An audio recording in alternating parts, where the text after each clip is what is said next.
General Ayub Khan کے زوال کا آغاز ہو چکا تھا۔ ایک طرف سرکاری سطح پر عشرۂ ترقی منایا جا رہا تھا تو دوسری طرف چینی چور کے نعرے لگ رہے تھے۔ غذائی اجناس جیسا کہ آٹا، چینی اور دالیں مہنگی ہونے پر ایوب خان کے وزیر تجارت نواب عبدالغفور خان ہوتی سے متعلق نعرے لگ رہے تھے، ایوب خان دی کھوتی عبدالغفور ہوتی۔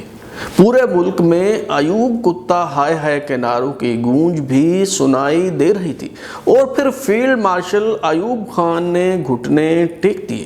کیا واقعی چینی کا بحران ایوب خان کو لے ڈوبا، یا پھر کتا کتا کے نعرے سن کر انہوں نے اقتدار چھوڑنے کا فیصلہ کر لیا؟ ایوان اقتدار سے رخصت ہونے کے بعد ایک بار کسی طالب علم نے کہا، آپ دوبارہ صدارت کیوں نہیں سنبھال لیتے؟ ایوب خان نے مسکراتے ہوئے کہا، بیٹا اب ایوب کتا بوڑھا ہو گیا ہے۔ عروج و زوال کا یہ سفر کیسے طے ہوا؟ آج ہم یہی سب کچھ معلوم کرنے کی جستجو کریں گے۔ ترازو کے سلسلے ماشاء اللہ کی تاریخ کی 11ویں قسط کے ساتھ میں ہوں بلال غوری اور آپ دیکھ رہے ہیں ترازو۔ جنرل ایوب خان کے دور میں افواج پاکستان کی سیاست میں مداخلت کا آغاز تو ہوا ہی، مگر ادارہ جاتی سطح پر کاروباری سرگرمیوں کی شروعات بھی اسی دور میں ہوئی، اور اس محکمے کو کئی ایسے امراض لاحق ہوئے جو بعد ازاں کینسر کی مانند پھیلتے چلے گئے۔ اگرچہ فوجی فاؤنڈیشن 1954 میں قائم کر دی گئی تھی، مگر اس کی چھتری تلے کاروباری ادارے چلانے کی روایت جنرل ایوب خان کے دور میں پڑی۔ 1966 میں 805 کلومیٹر طویل شاہراہ قراقرم کی تعمیر کے لیے FWO یعنی فرنٹیئر ورکس آرگنائزیشن کے نام سے ایک کمپنی بنائی گئی، جو اس پروجیکٹ کے مکمل ہونے کے بعد بھی ختم نہ ہوئی اور آج تک کام کر رہی ہے۔ جنرل آصف نواز کے بھائی شجاع نواز کی کتاب کراسڈ سوارڈز کے مطابق کنٹونمنٹ ایریاز میں زمینوں کی خرید و فروخت کا آغاز جنرل ایوب خان کے دور میں ہوا، یعنی فوجی افسروں کی توجہ پیشہ ورانہ امور سے ہٹا کر انہیں پراپرٹی ڈیلر بنانے کی روایت ڈال دی گئی۔ آئن ٹالبوٹ اپنی کتاب پاکستان اے نیو ہسٹری میں اسی بات کو آگے بڑھاتے ہوئے لکھتے ہیں کہ فوج کو کمرشلائز کرنے اور کاروبار میں گھسیٹنے کا سہرا بھی ایوب خان کے سر جاتا ہے، جن کے دور میں فوجی فاؤنڈیشن نے صنعتی ترقی کا فائدہ اٹھایا اور خوب پھلی پھولی۔ فوجی فاؤنڈیشن نے ایوب خان کے دور میں جہلم کے قریب ٹیکسٹائل فیکٹری لگائی، سندھ کے علاقے ٹنڈو محمد خان میں شوگر مل لگائی گئی، جبکہ مردان میں خیبر تمباکو کمپنی کا سیٹ اپ لگایا گیا۔ جنرل شیر علی پٹودی اپنی کتاب the story of soldiering and politics in India and Pakistan میں اس بات پر افسوس کا اظہار کرتے ہیں کہ جنرل ایوب خان نے کنٹونمنٹ ایریاز میں فوجی افسروں کو زمینیں الاٹ کرنے کا سلسلہ شروع کیا، جس سے ان کی توجہ پیشہ ورانہ ذمہ داریوں پر مرکوز نہ رہی۔ وہ مکان بنانے اور ریل اسٹیٹ کا کاروبار چلانے میں دلچسپی لینے لگے۔ ایوب خان کو یہ بات بہت اچھی طرح سے معلوم تھی کہ فوج ہی اس کی طاقت کا مرکز ہے۔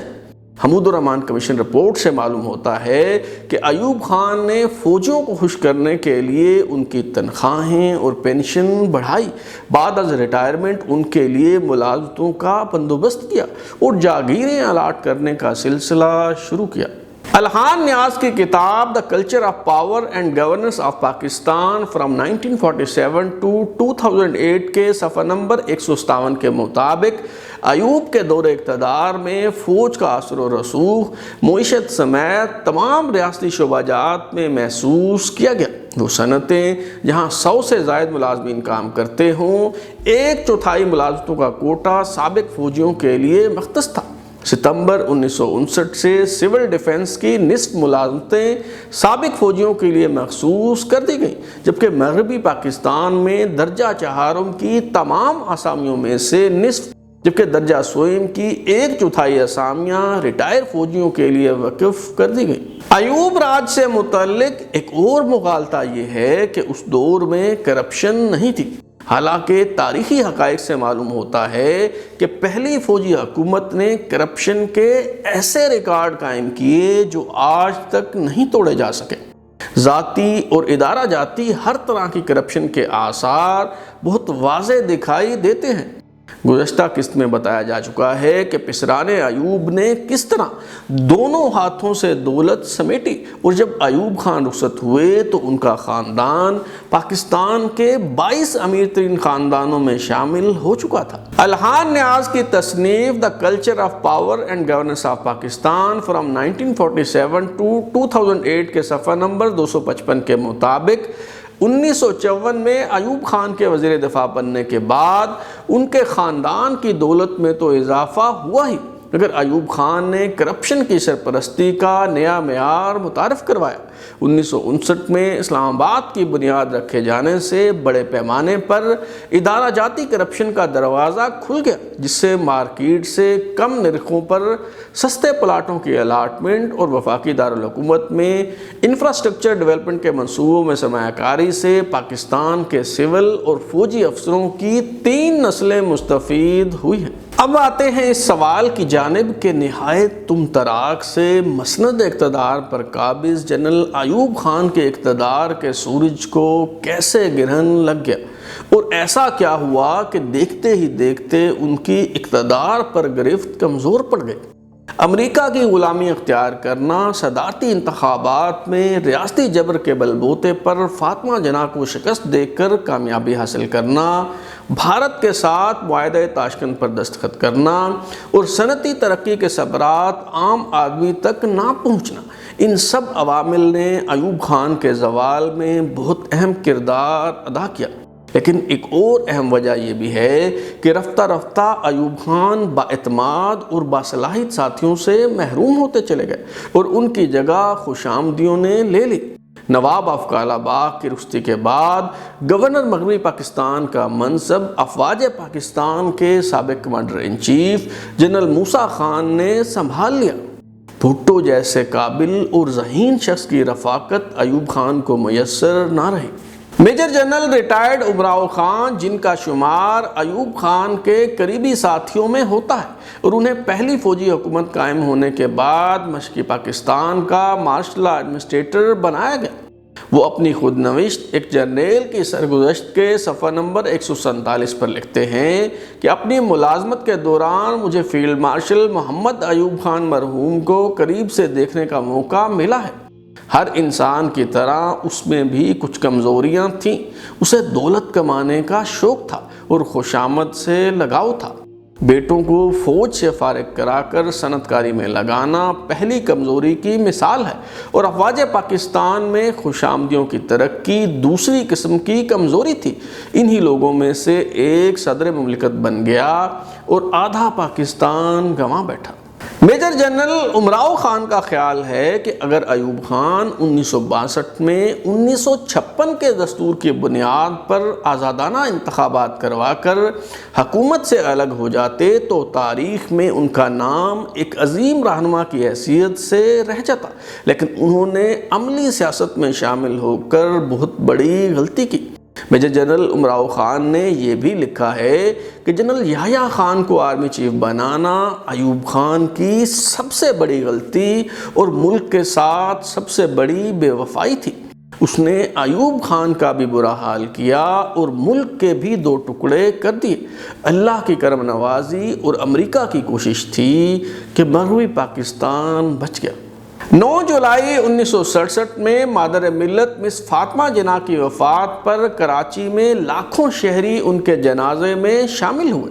جلوس کے ایک حصے نے سیاسی رنگ اختیار کر لیا۔ کچھ نعرے حکومت کے خلاف بلند ہوئے، کچھ نعروں میں ایوب خان مرد آباد کہا گیا۔ اس پر پولیس حرکت میں آئی اور لاٹھی چارج اور آنسو گیس کے علاوہ گولیاں بھی چلائی گئی۔ اس دوران ایک پیٹرول پمپ اور ڈبل ڈیکر کو آگ لگا دی گئی۔ عوام اس قدر مشتعل تھے کہ ایوب خان کو فاطمہ جناح کے نماز جنازہ میں شرکت کرنے کی ہمت نہ ہوئی۔ اس بدمزگی کے بعد پے در پہ ایسے واقعات رونما ہوتے چلے گئے جنہوں نے ایوب راج کے سنگھاسن کو نہایت بری طرح ہلا کر رکھ دیا۔ اس موقع پر ذوالفقار علی بھٹو سوار اصحاب دوراں کی مانند نمودار ہوئے اور ایوب خان کے خلاف بھرپور احتجاجی تحریک کا آغاز ہو گیا۔ بھٹو کی اس احتجاجی تحریک کو جی ایچ کیو کی تائید و حمایت بھی حاصل تھی۔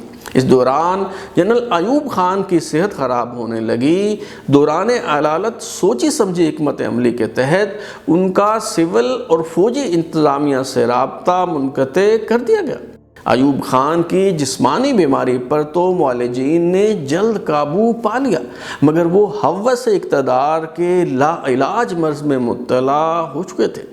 دوبارہ معاملات سنبھالتے ہی انہوں نے نجی محفلوں میں یہ کہنا شروع کر دیا کہ ڈاکٹروں کے مطابق اگر میں پرہیز کروں تو مزید 20 برس ملک کی سربراہی کا بوجھ اٹھا سکتا ہوں۔ ایوب خان کے ذہن کو پراگندہ کرنے میں ان کے خوشامدی مشیروں نے بھی اہم کردار ادا کیا۔ ڈاکٹر حسن عسکری رضوی اپنی کتاب دا ملٹری اینڈ پالیٹکس ان پاکستان کے صفحہ نمبر 165 پر لکھتے ہیں کہ ایوب خان کے مشیروں نے انہیں اندھیرے میں رکھا اور کہتے رہے کہ آپ تاریخ میں اتا ترک ثانی کے طور پر یاد رکھے جائیں گے۔ روداد چمن کے مصنف پیر علی محمد راشدی، جنہیں ایوب خان نے فلپائن میں سفیر بنا کر بھیجا تھا، انہوں نے ایوب خان کو مشورہ دیا کہ ان سب مسائل کا حل یہی ہے کہ پاکستان میں بادشاہت کا اعلان کر کے گوہر ایوب کو اپنا جانشین نامزد کر دیں۔ جنرل ایوب خان نے اپنی جسمانی اور سیاسی صحت سے متعلق مثبت تاثر دینے کے لیے ڈیکیڈ آف ڈیولپمنٹ یعنی عشرۂ ترقی منانے کا اعلان کر دیا۔ اس مقصد کے لیے اخبارات کو بڑے پیمانے پر اشتہارات جاری کیے گئے اور خصوصی ایڈیشنوں کا اہتمام کیا گیا، جس میں ایوب عہد میں زندگی کے مختلف شعبوں خصوصاً معیشت اور آئینی اصلاحات وغیرہ کو اجاگر کیا جاتا۔ ان اخبارات میں ایوب خان کی روزانہ 8 اور 10 تصاویر شائع ہوتی۔ قدرت اللہ شہاب لکھتے ہیں کہ شروع میں کچھ لوگوں نے ایک معقول حد تک تو اس مہم میں دلچسپی کا اظہار کیا، لیکن جب یہ سلسلہ حد سے زیادہ دراز ہوتا چلا گیا اور دن رات چاروں طرف سے یہی ڈھنڈورا پیٹنے کی آواز سنائی دینے لگی تو لوگ اس سے تنگ آ کر اکتا گئے۔ رفتہ رفتہ اس کا مذاق اڑنے لگا اور اس پر طرح طرح کی پھبتیاں کسی جانے لگی۔ ایک طرف سرکاری خرچ پر جشن منایا جا رہا تھا اور دوسری طرف مہنگائی اور غذائی اجناس کی قلت نے عوام کا جینا دو بھر کر رکھا تھا۔ آٹا، چینی، میدا اور دالوں کا بحران اس قدر بڑھا کہ کراچی میں بیکریوں نے ہڑتال کر دی۔ نواب عبدالغفور خان ہوتی ایوب خان کی کابینہ میں وزیر تجارت تھے۔ پہلے عوام نے انہیں چینی چور کا لقب دیا اور پھر یہ نعرہ زبان زد عام ہو گیا، ایوب خان دی کھوتی عبدالغفور ہوتے۔ معروف قانون دان ایس ایم ظفر کے مطابق حالات خراب ہونے پر ایوب خان نے وزیر تجارت کی قربانی دینے کا فیصلہ کیا اور نواب عبدالغفور ہوتی کو مستعفی ہونے کا کہا، مگر زوال کے ان ایام میں ان کے اپنے چنیدہ وزیر نے استعفیٰ دینے سے انکار کر دیا۔ ذوالفقار علی بھٹو نے جلسوں میں دعویٰ کیا کہ معاہدہ تاشکند کی کچھ خفیہ شکیں ہیں جن کا انکشاف وہ وقت آنے پر کریں گے۔ وہ وقت تو کبھی نہ آیا، البتہ ایوب خان کا برا وقت ضرور آ گیا۔ یونیورسٹی آرڈیننس کی وجہ سے طلبہ بھی ایوب راج کے خلاف اٹھ کھڑے ہوئے۔ 7 نومبر 1968 کو پولیس کی فائرنگ سے ایک طالب علم عبدالحمید شہید ہو گیا تو اس احتجاجی تحریک میں مزید شدت آ گئی۔ حکومت نے مغربی پاکستان کے غنڈہ راج ایکٹ میں ترمیم کر کے سیاسی مخالفین کی تنابیں کسنے کی کوشش کی۔ ذوالفقار علی بھٹو اور خان عبدالولی خان سمیت کئی سیاستدانوں کو ڈیفنس آف پاکستان رولز کے تحت گرفتار کر لیا گیا۔ شیخ مجیب الرحمان کو اگرتلہ سازش کیس کے الزام میں حراست میں لے لیا گیا۔ اس تحریک کے دوران کئی ایسے واقعات پیش آئے جنہوں نے ایوب خان کے خلاف دہکتی نفرت کی آگ کو مزید سلگا دیا۔ خانم نامی ایک 16 سال کی لڑکی جسے قتل کے مقدمے میں تفتیش کے لیے کھاریاں پولیس اسٹیشن لایا گیا، مبینہ طور پر رات بھر اس سے جنسی زیادتی کرنے کے بعد گلا گھونٹ کر اسے قتل کر دیا گیا۔ پولیس نے دعویٰ کیا کہ خانم نے خودکشی کی ہے، مگر میڈیکل رپورٹ میں اجتماعی جنسی زیادتی ثابت ہو گئی۔ اسی طرح اگرتلہ سازش کیس میں گرفتار سارجنٹ ظہور الحق کو دوران حراست سنگینوں سے قتل کر دیا گیا۔ سرکاری موقف تو یہ تھا کہ جیل سے فرار ہونے کی کوشش پر اسے مارا گیا، مگر خلق خدا کو یقین تھا کہ وحشیانہ تشدد کے ذریعے اس کی جان لی گئی۔ ڈھاکہ میں مشتعل لوگوں نے اس سرکاری مہمان خانے کو آگ لگا دی جہاں اگرتلہ سازش کیس کی تحقیقات کرنے والے جسٹس ایس اے رحمان ٹھہرے ہوئے تھے۔ اپوزیشن نے ایوب راج کے خلاف 14 فروری 1969 کو احتجاج کی کال دی تو پورے ملک میں پہیا جام ہو گیا۔ اس روز ہر طرف سیاہ پرچم دکھائی دیے۔ ایوب خان نے گھٹنے ٹیک دیے اور اپوزیشن اتحاد ڈیموکریٹک ایکشن کمیٹی کی قیادت کرنے والے نوابزادہ نصر اللہ خان کو مذاکرات کی دعوت دی۔ سیاستدانوں سے بات چیت کے لیے 26 فروری 1969 کو پہلی جبکہ 10 مارچ 1969 کو دوسری راؤنڈ ٹیبل کانفرنس ہوئی۔ شیخ مجیب الرحمان کی شرکت یقینی بنانے کے لیے اگرتلہ سازش کیس واپس لے لیا گیا۔ حالات جنرل ایوب خان کے کنٹرول سے باہر ہو رہے تھے۔ کراچی اسٹاک ایکسچینج بند ہو چکی تھی۔ ڈھاکہ میں آدم جی پٹسن مل اور پاکستان تمباکو کمپنی کو مزدور اپنی تحویل میں لے چکے تھے۔ ملک بھر میں ایوب کتا ہائے ہائے کے نعرے لگ رہے تھے۔ ان دنوں ایک اشتہار منظر عام پر آیا جس میں افواج پاکستان کے commander in chief general Yahya Khan سے عنان اقتدار سنبھالنے کی اپیل کی گئی۔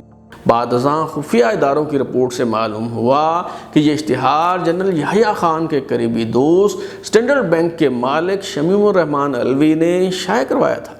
بہرحال ایوب خان نوشتہ دیوار پڑھ چکے تھے۔ انہوں نے اپنی کابینہ کا آخری اجلاس بلایا جس میں افواج پاکستان کے commander in chief general Yahya Khan کو خصوصی طور پر شرکت کی دعوت دی گئی۔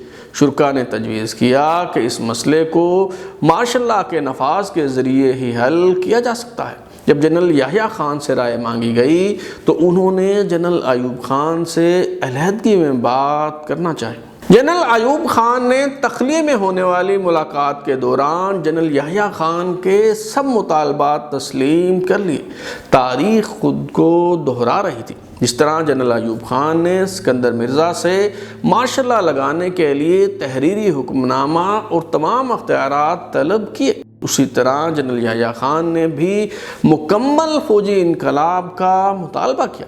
جنرل ایوب خان نے افواج پاکستان کے commander in chief general Yahya Khan کو اقتدار سنبھالنے کی تحریری طور پر دعوت دی اور پھر اسی روز یعنی 25 مارچ 1969 کو اسپیکر قومی اسمبلی عبدالجبار خان کو خط لکھ کر اپنی سبکدوشی کے فیصلے سے آگاہ کیا۔ جنرل ایوب خان نے 1962 میں خود جو آئین تیار کیا تھا اس کا تقاضا تھا کہ وہ اپنا استعفیٰ اسپیکر کو ارسال کرتے، مگر انہوں نے اس امید پر عنان اقتدار آرمی چیف کے حوالے کر دی کہ شاید حالات ٹھیک ہونے کے بعد انہیں اقتدار کے ایوانوں میں لوٹ آنے کا موقع میسر آ سکے۔ جنرل ایوب خان نے اپنی الوداعی تقریر ریکارڈ کروائی اور ایوان صدر سے رخصت ہو گئے۔ کچھ عرصہ بعد راولپنڈی میں وہ کتابوں کی ایک دکان سے باہر نکل رہے تھے تو چند طلبہ نے گھیر لیا اور ایک نوجوان نے کہا، سر آپ دوبارہ صدارت کیوں نہیں سنبھال لیتے؟ ایوب خان نے خود ترہمی کے انداز میں جواب دیا، بیٹا اب ایوب کتا بوڑھا ہو گیا۔ یہ تھی ایوب راج کی کہانی، مگر ماشاء اللہ کی تاریخ بیان کرنے کا یہ سلسلہ جاری ہے۔ دوسرے فوجی حکمران جنرل یحییٰ خان کی روداد کے ساتھ جلد ملاقات ہوگی۔ اگر آپ اپنی رائے دینا چاہتے ہیں یا پھر کوئی تجویز تو ہمارا واٹس ایپ نمبر 033284105337 دستیاب ہے۔ اپنا فیڈ بیک دیں، لائک کریں، سبسکرائب کرنے کے بعد بیل آئکن یعنی گھنٹی دبائیں اور دیکھتے رہیں ہمارا چینل ترازو۔